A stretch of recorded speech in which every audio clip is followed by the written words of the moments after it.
Good morning, students. Now, today we have almost come to the end of this surface tension, that is the property of the fluid. Today, I want to discuss an important topic, that is the excess pressure inside a drop and inside a bubble. Okay? Now, first of all, I want to take one thing, that is whether there is a drop or a bubble. First, I consider the case of a drop. Suppose this is a drop. You see this figure. On this surface of this drop, here inside this the liquid is there. This is the surface of the drop. Any molecule will be experiencing the tangential forces. Surface tension force T, force of surface tension T will be act tangentially. Due to which a resultant force, due to these two forces, a resultant force will always be acting inward.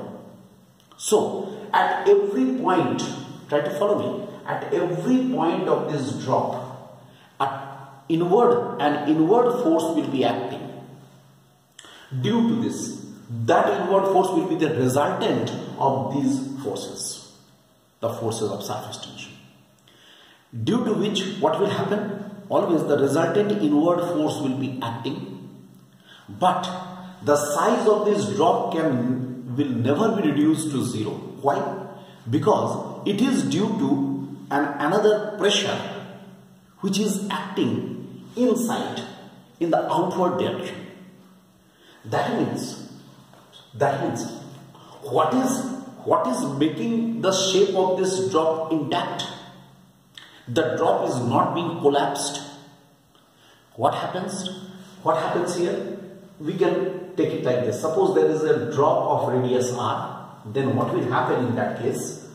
In the radially outward direction, in this way, I say Pi, that is the inward pressure. And obviously on this drop here, this is the inside pressure that will be acting outward, and here PO is the outside pressure that is acting inward. Pi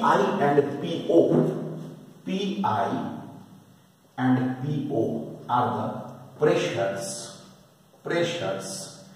inside and outside the drop or bubble respectively. Just try to follow me. Respectively means Pi is the inside pressure, but it will be acting outward. PO is the outside pressure, but it will be acting inward. And the difference Pi minus PO, Pi is found to be slightly greater than PO, and Pi by PO, this is equal to small p. It is called the excess pressure. It is called the excess pressure. Pi minus PO, this is called the excess pressure. Now, suppose due to this excess pressure small p, the drop, I am considering first the case of a drop. Suppose due to this pressure, this drop is blown from the radius r to the radius, from radius r to the radius r plus delta r. It is blown where delta r is small, very small increment in the radius. It is a small increment in the radius. Delta r is a very small increment in the radius. Then what will happen? What will be the outward force? Outward force due to this pressure. What is the outward force due to this pressure? Definitely F should be small p into 4 pi r square. I hope all of you are agreed. Please, this is the excess pressure into the surface area, right? Then what is this work done? Then work done due to this force. W is equal to F into delta R, P into 4 pi R square into delta R. Alright, then what will happen after that? I can write here in this. This is happening. Now, what is the change in area? Let us now write change in area. Delta A is equal to how much? 4 pi R plus delta R whole square minus 4 pi R square. Then it is here delta A should be 4 pi common R plus delta R whole square minus R square. So delta A is equal to 4 pi here R square plus delta R whole square plus twice R delta R minus R square. R square cancels.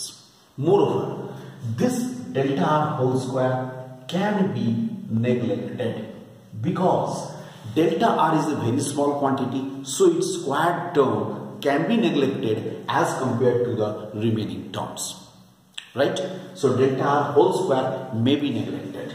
So we have delta A is equal to 4 pi into twice R delta R. That means 8 pi R delta R. This is the value of the delta A. Alright? This is the value of delta A. Then you remember we have discussed that now surface tension is equal to surface energy by change in area. In the last class, yesterday only we have discussed. That means surface energy, which is also a type of the work done, W dash, surface energy, that is equal to T into delta A. Then how much it is? It is T means as usual 8 pi R delta R. Okay. For the equilibrium of the drop, for the equilibrium of the drop, what we will have? W is equal to W dash, which implies P into 4 pi R square into delta R. That is equal to T into 8 pi R delta R. So from both the sides after cancellation, P is equal to, you can get 2T by R. Very important expression. See, in case of a drop, I am getting 2T by R. It's very simple. Now, this is about the drop. And in this context, only I want to discuss it for the bubble also. If you take the case of a bubble, just try to follow me. Where is the difference? Just make out the differences. See, this portion will be remaining the same. This portion remains the same because there will be a bubble. It will be blown from the radius R to R plus delta R. So ultimately W, that step will as it is P into 4 pi R square into delta R.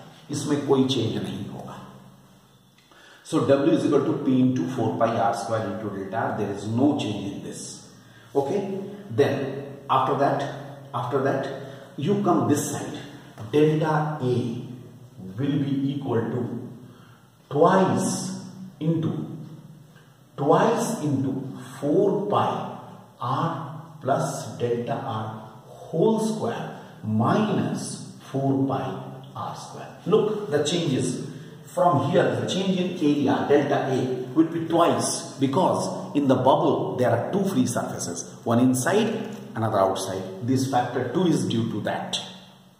Okay, then obviously after solving it, in place of this you will be getting 16 pi R delta R. Okay, so what we are getting? Again, here it is. Sorry. It is the value. This change will be 16 pi r delta r.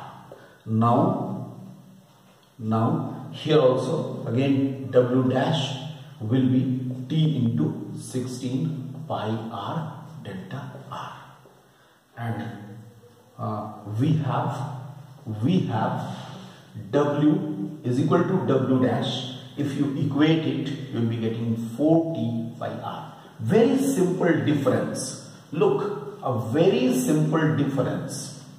In this case, in case of the drop, we have the excess pressure as 2t by r. In case of the bubble, we have 4t by r due to the two free surfaces. That's all. And I again remind you, Pi minus Po is equal to 4t by r. That is for the bubble. And